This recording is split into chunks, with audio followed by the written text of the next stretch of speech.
The Overflow Jar, 10 Ways to Cope When Overwhelmed.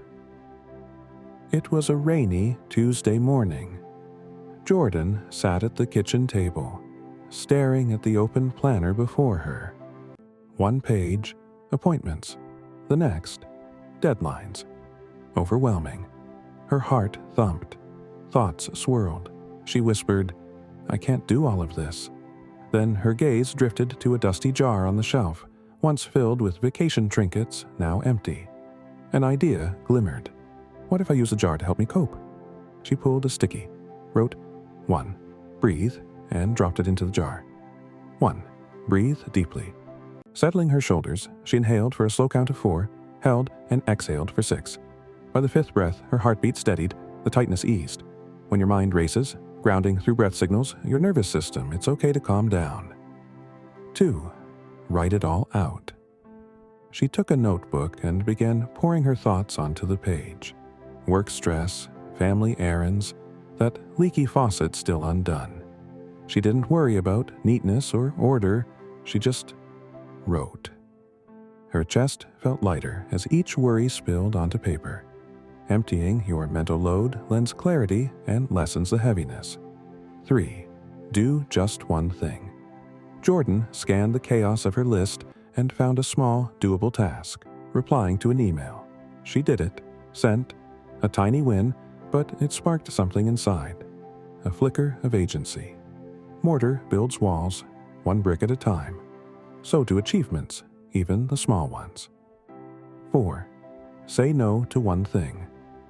Looking at the note about baking cookies for Friday, she paused. Was it essential? Not really. She decided instead to buy some at the store. She scribbled no next to the task on her planner. Saying no creates space and prevents burnout. 5, ask for help. She pulled out her phone. Hey, could you help me with the groceries later? Her sister replied instantly, Of course. Jordan sighed with relief. We were never meant to carry every burden alone. 6, move a little. She slipped on sneakers and headed into the drizzle. She walked. Just 15 minutes. The cool air and movement loosened the fog in her mind, the rain washing away tension. Physical motion unlocks mental motion too. 7, be kind to yourself. Back home, she caught her reflection. Weary eyes, damp hair. She looked herself in the mirror and said, "You're doing your best today." Her face softened. Self-compassion is a balm when you're overwhelmed with expectations. 8, limit mental noise. She muted her group chats, switched off the news, and stepped away from social media. The quiet was strange, but within minutes she noticed the soft hum of rain, the peaceful tick of the clock. Silence can be a healing refuge. 9, ground in the present. Jordan held her warm mug of cinnamon tea and focused on its weight, warmth, aroma. She breathed and allowed herself this simple moment. Anchoring in. The senses brings you into now, away from fear of what's next. 10, rest without guilt.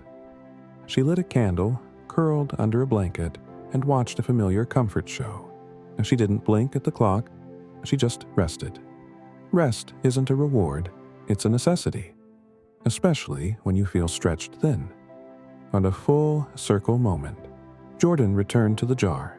10 notes, each a lifeline. She felt calmer, not fully unburdened, but softening. She whispered, "One step at a time." Then she stood, back straight, and looked at her planner, and at the rest of her day with renewed clarity. Recap: 10 ways to cope when overwhelmed. Breathe deeply. Write it all out. Do just one thing. Say no to something. Ask for help. Move your body. Be kind to yourself. Limit your inputs. Ground yourself in the moment. Rest without guilt. As the rain eased outside and dusk fell, Jordan tucked her jar near the window. Tomorrow, she'd use it again. Because coping isn't about fixing everything.